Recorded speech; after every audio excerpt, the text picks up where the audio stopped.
A very wealthy man and president of the financial firm Kazutaka Hyodo gathers his subordinates to announce his will to build a real underground empire for himself. One of his servants, Tonagawa, assures the future emperor that he will never lack a workforce, as there are plenty of young people on the streets filled with naive hopes.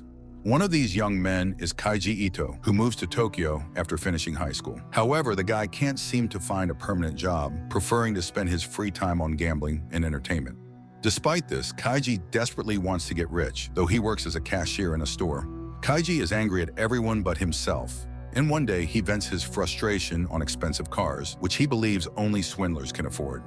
Immediately, he is apprehended by a group of young people, led by a woman named Indo, who informs him that a few years ago, he unwisely co-signed for a colleague who disappeared, leaving behind a debt that has grown to 2 million yen, and that's not to mention the damage he inflicted on the cars. Kaiji states that he can't repay such a sum. That's when Endo offers him a deal. It turns out there is a gambling cruise on a ship called Hope. If he manages to win, the debt will be fully paid off. When he objects, Endo reminds him of his uselessness to society, that he will never be able to change or make money, and that her offer is his only real chance to start over.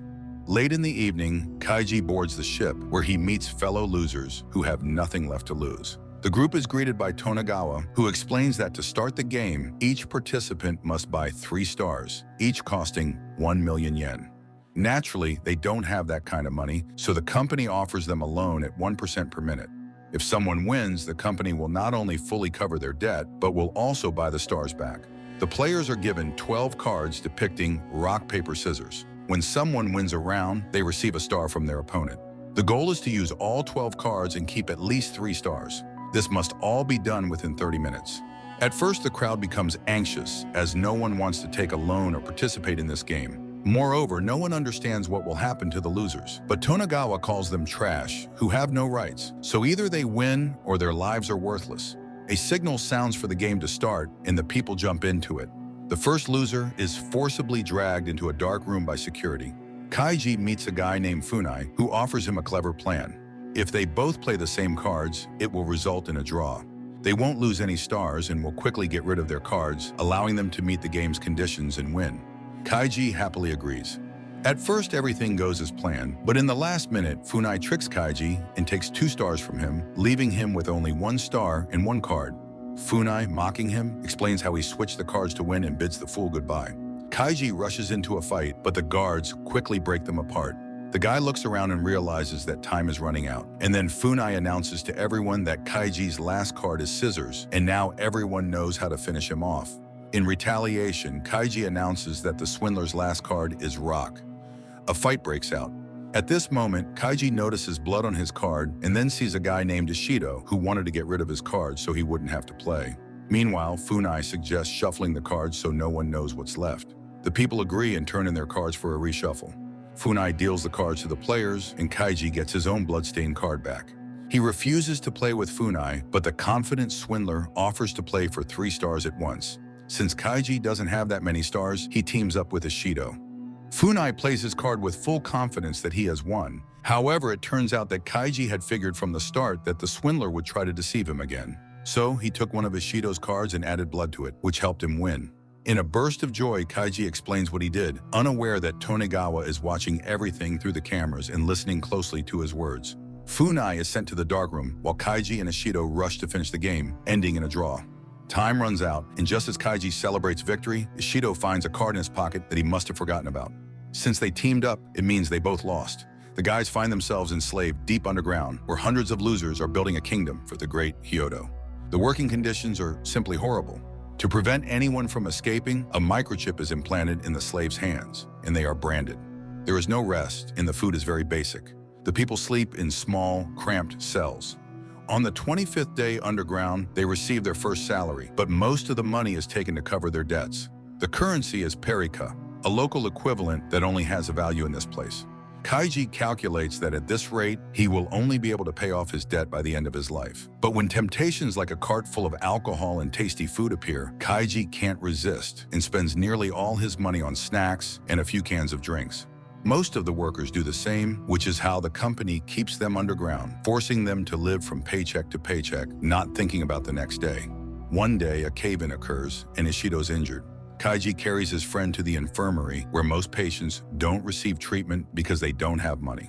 A nurse tells them that the most desperate ones leave to participate in a tournament called the Brave Men's Path. It's a very dangerous game where the winner gains freedom but the loser loses his life. Kaiji realizes that there is no way out of here. He vents his frustrations at the foreman, but then a volunteer named Sahara is brought into the room, ready to go to the Tournament of the Brave. His comrades applaud him, and Kaiji suddenly announces his decision to go to the tournament as well. Then several people from the brigade, including Ishido, decide to go with him. The players arrive on the roof of a skyscraper where they are greeted by Tonegawa, who explains that each player receives a check for 10 million yen, but they can only cash it in a building across the street, which they must reach by crossing a bridge made of 2 narrow beams. Players are not allowed to crawl as the bridge is electrified. Wealthy spectators watch as the whole event is presented as a reality show where they can place bets.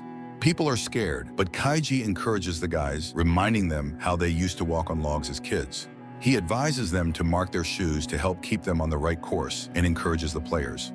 Tonegawa and Endo observe the events from the guest seats. The group slowly begins to make their way across the beams, but soon lightning strikes nearby and a hurricane appears on the horizon. The players start to get nervous, causing one of them to slip and fall to their death. The remaining players' morale plummets, and more people begin to fall, worsened by the start of rain.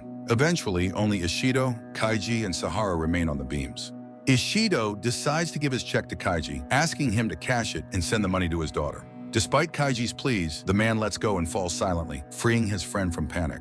The remaining two slowly reach the building, celebrating their victory. But when Sahara opens a window, the difference in air pressure creates a gust of wind that blows him off the ledge.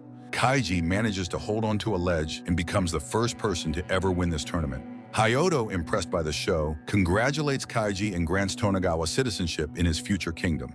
Once Kaiji recovers, he demands that they cash both checks, but it turns out Ishido's check is void because he died, and the 10 million yen Kaiji won will simply be used to pay off his debt. So all that he has left is about 7,000 yen. Kaiji flies into a rage, furious that he won't be able to send money to Ishido's daughter. He accuses the rich of being heartless, unworthy of the lives sacrificed for their entertainment. Hyodo, impressed by his words, gives Kaiji one last chance and offers him the opportunity to play one more card game against Tonegawa. Kaiji is escorted to the gambling hall, where the rules of the game are explained. Each player receives 10 cards. The main card is the Emperor. His subordinates are citizens who have slaves.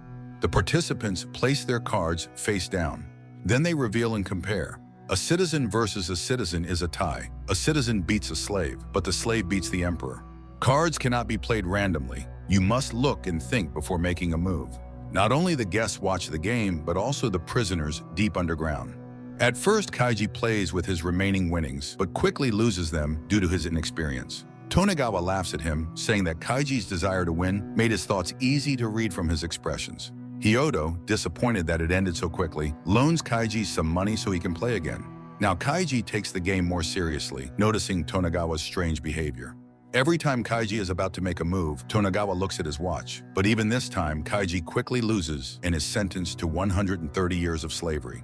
As Kaiji is led to the underground prison, he replays all the details of the game in his mind, trying to figure out how Tonegawa cheated. Then Endo stops him to call him a loser once again and points to his eternal mark of slavery.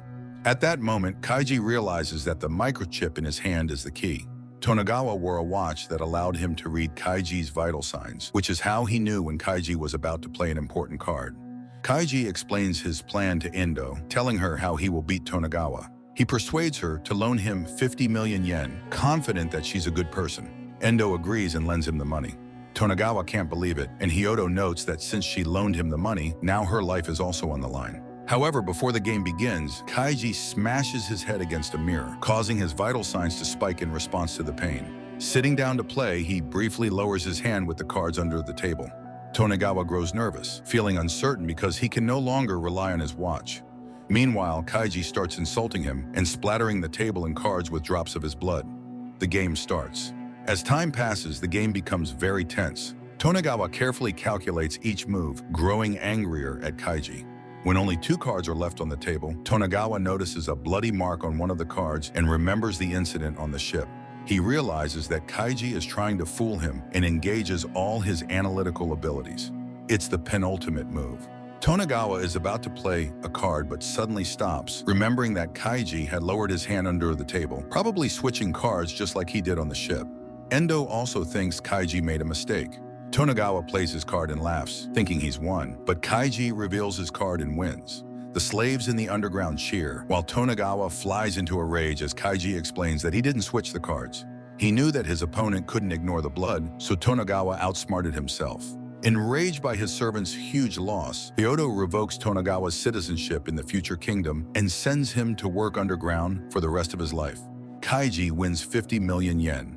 The next day, during lunch at a cafe, Kaiji returns the money to Endo, but suddenly loses consciousness. When he comes to, all the bags of money are gone, and in his pocket, he finds a letter from the girl where she explains that he forgot about the interest that had been accruing every minute. She also reminds him of the damage to her car that he caused before embarking on the cruise, so she simply took what was hers. And now she's leaving, hoping they'll meet again someday. Kaiji is left with only 450,000 yen, which he finally takes to Ishido's daughter. This film, based on a well-known anime, is essentially a ruthless thriller, though it's quite amusing in its execution. It shows the fine line between freedom and dependence on circumstances, betrayal and friendship, treachery and loyalty to one's ideals. It will be interesting to watch both for fans of philosophical Asian films and for those who simply enjoy intricately twisted plots.